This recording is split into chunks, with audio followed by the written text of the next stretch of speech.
Meus irmãos, é com muita alegria que mais uma vez nós temos a oportunidade de meditarmos da palavra do nosso Deus. Nós estamos tendo uma sequência de estudos dentro da primeira epístola do apóstolo João e hoje estaremos tendo a oportunidade de compartilhar do capítulo 5, dos versículos 13 até o 21. Você que está aí em sua casa, possa estar acompanhando conosco. Pegue sua Bíblia nesse instante, estaremos fazendo a leitura desse texto. Primeira Epístola de João, capítulo 5, dos versículos 13 até o 21. Diz o seguinte: Estas coisas vos escrevi, para que saibais que tendes a vida eterna, e para que creiais no nome do Filho de Deus. E esta é a confiança que temos nele, que se pedirmos alguma coisa, segundo a sua vontade, ele nos ouve. E se sabemos que nos ouve em tudo o que pedimos, sabemos que alcançamos as petições que lhe fizemos. Se alguém vir pecar seu irmão, pecado que não é para a morte, orará, e Deus dará a vida àqueles que não pecarem para a morte. Há pecado para a morte, e por esse não digo que ore. Toda iniquidade é pecado, e há pecado que não é para a morte.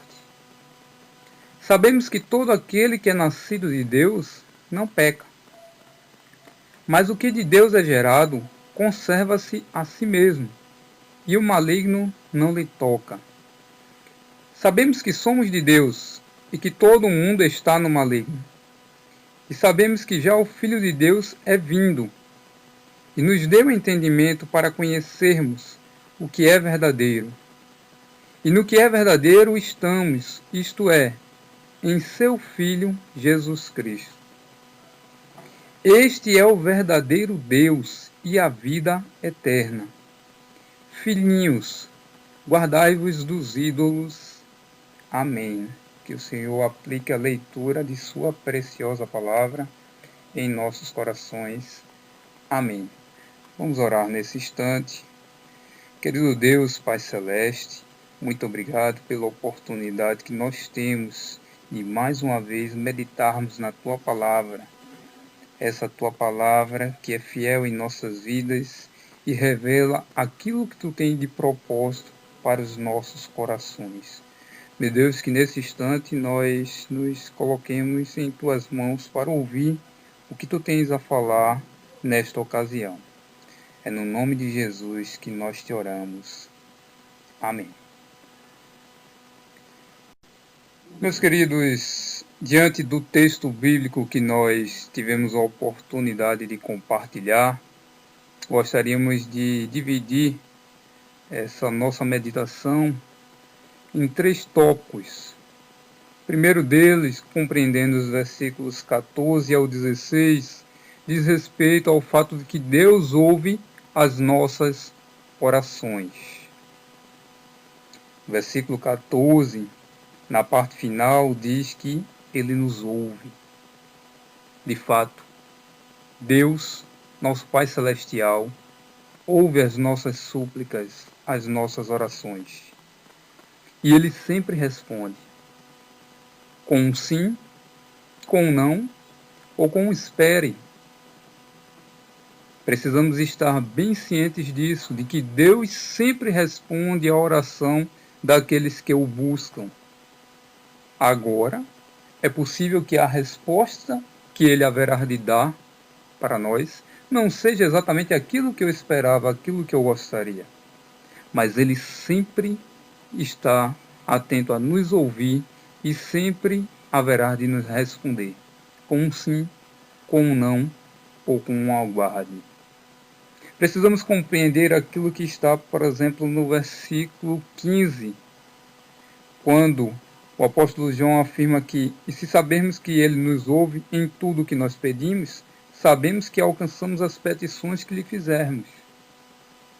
Então, meus queridos, aquele pedido que é direcionado ao Pai Celestial, feito por nós, Em sendo este período algo que esteja dentro do propósito divino e verdadeiramente sendo benéfico para as nossas vidas, Deus há de nos conceder. Ele há de nos conceder. Em estando no projeto, no plano inicial divino e em sendo isto benéfico para o nosso viver, com certeza haveremos de receber essa bênção do nosso Deus. Haveremos de receber essa resposta diante desse pedido feito. Agora, talvez possa ser algo que seja benéfico para as nossas vidas, mas ainda não é o momento de ser recebido. Então, nosso Pai Celestial, onisciente como é, conhecedor de todas as coisas, ele diz: espere, aguarde, ainda não é a hora, porque ele é perfeito até nisso. Ele sabe o momento propício que nós haveremos de desfrutar da resposta diante daquela petição.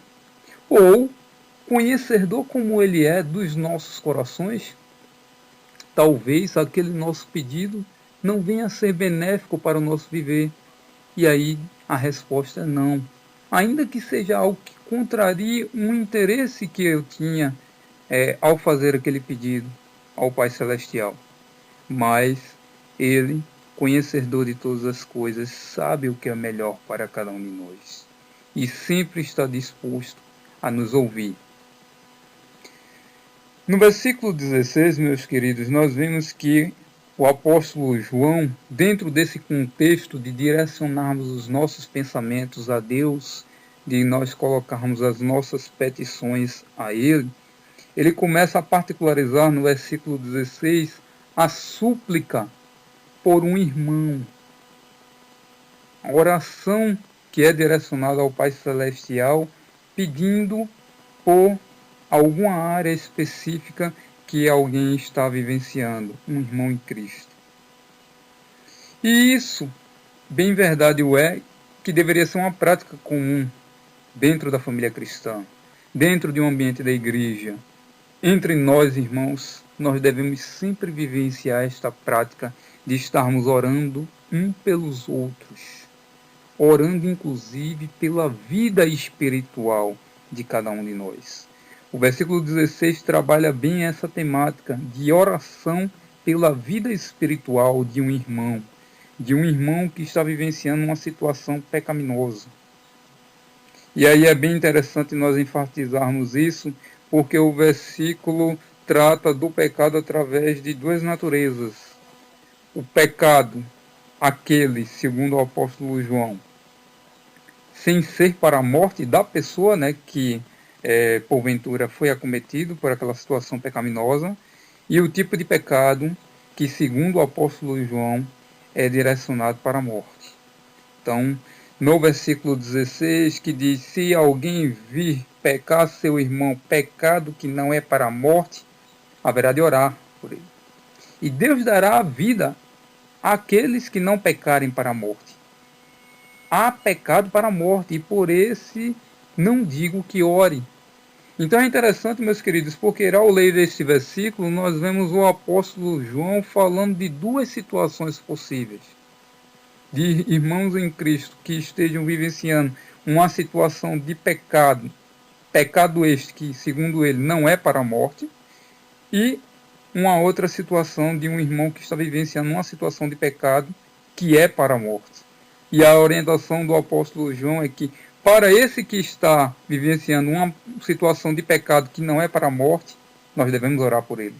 E para aquele que está vivenciando uma situação de pecado que é realmente para a morte, esse nós não devemos orar. Meus queridos, na primeira situação, daquele que vivencia uma situação de pecado que não é para a morte, nós podemos compreender à luz das Escrituras Sagradas que o apóstolo João está se referindo justamente àquelas pessoas que verdadeiramente têm o temor de Deus, mas mesmo tendo o temor de Deus, todos nós estamos sujeitos a situações de pecado em nosso viver. Não deveria ser assim, mas enquanto aqui estivermos neste mundo, nós estamos sujeitos ao pecado. Uma situação de deslize em nosso viver. Apesar disso não ser uma rotina na vida daquele que está em Deus. Ele não sente prazer quando isso acontece, muito pelo contrário, se entristece, porque foi um deslize, foi um lapso ao longo da sua caminhada cristã. A essas pessoas, João está se referindo. Nós devemos orar, nós devemos suplicar a Deus por eles, para que eles possam ser resgatados por Deus. Essa é uma situação sem ser para a morte, porque aquele que experimentou essa situação pecaminosa não era uma pessoa que sentia o prazer nesta prática, nesse deslize que foi cometido. Mas neste mesmo versículo, João fala também daqueles que vivenciam, aqueles irmãos que vivenciam umas situações pecaminosas, pecados esses para a morte. A estes nós não devemos estar orando ao nosso Deus, ou por estes. Para esta situação, meus queridos, precisamos nos lembrar o que é que as Escrituras Sagradas nos dizem em outras passagens bíblicas também. Permita-me compartilhar pelo menos 3 com os irmãos. Romanos capítulo 8, versículo 13, diz o seguinte: porque, se viverdes segundo a carne, morrereis. Mas se pelo Espírito mortificardes as obras do corpo, vivereis. Hebreus 10, de 26 a 27.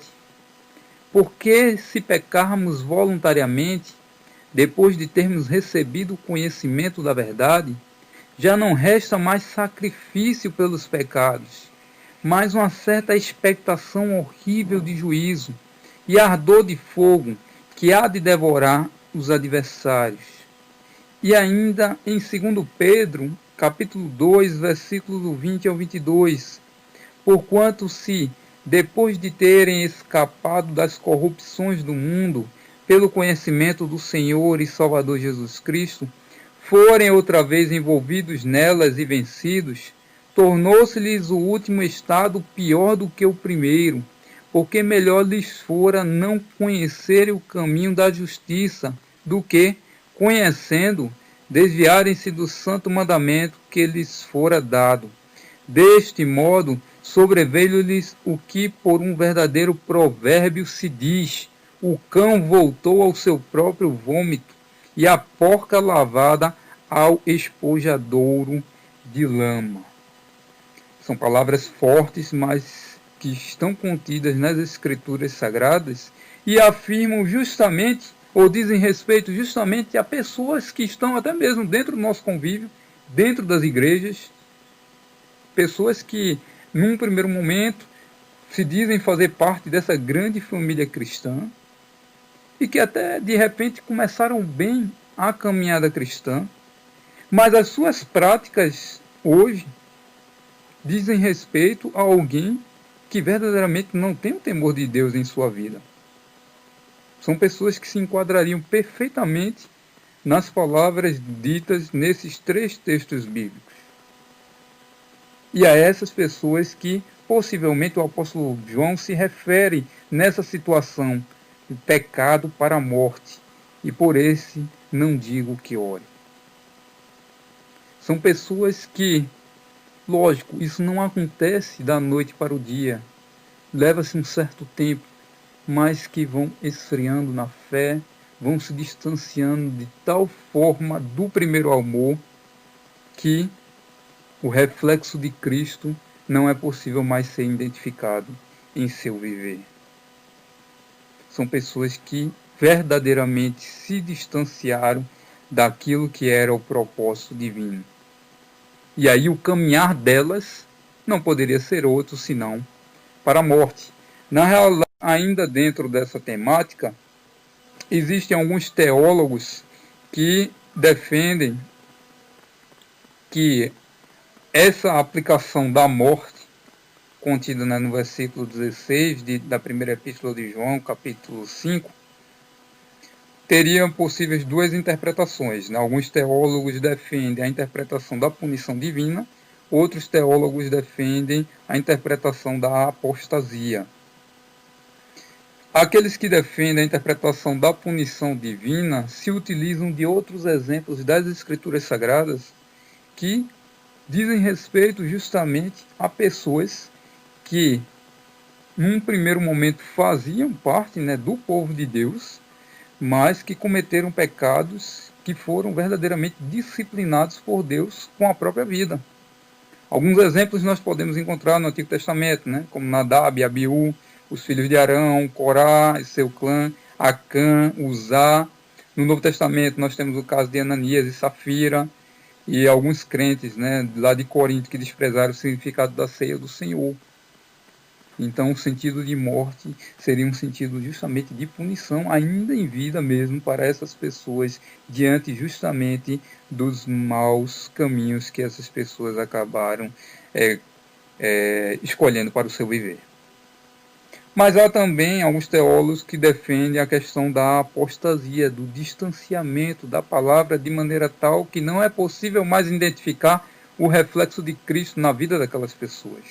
Precisamos nos lembrar que quando o apóstolo João escreveu essa epístola, no capítulo 2, nos versículos 18 ao 19, ele se refere justamente a algumas pessoas que estavam se distanciando tanto, né, apostatando da fé, que foram até mesmo, né, chamadas pelo apóstolo João como anticristos. Né? Precisamos nos lembrar da questão do gnosticismo, pessoas que estavam justamente refutando, né, a ideia de Cristo ser o Filho de Deus. De Cristo ser o Filho de Deus. Então precisamos também ter em mente o contexto que o apóstolo João vivenciava quando escreveu esta epístola e os tipos de erros que pessoas estavam cometendo naquela época, inclusive falsos.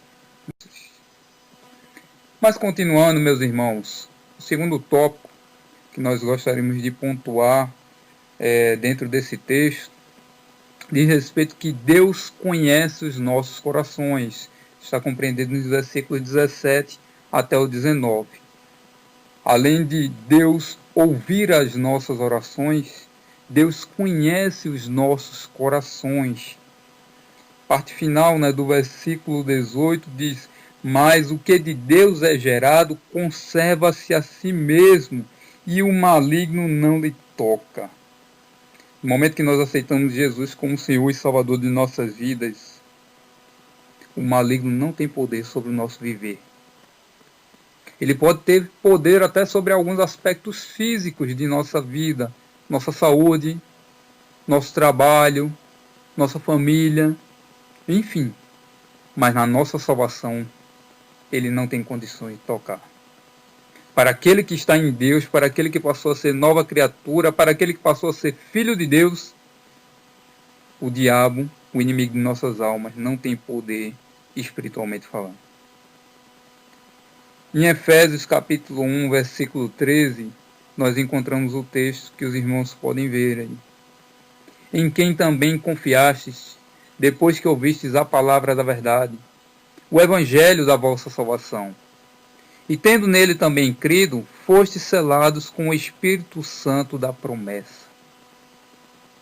No momento que nós aceitamos Jesus como Senhor e Salvador das nossas vidas, esse nosso corpo, morada do Espírito Santo, passa a ser um corpo selado, inviolável espiritualmente falando. Nós passamos a fazer parte de Deus, sendo filhos por adoção dele, e dele nós não podemos ser tirados de forma alguma,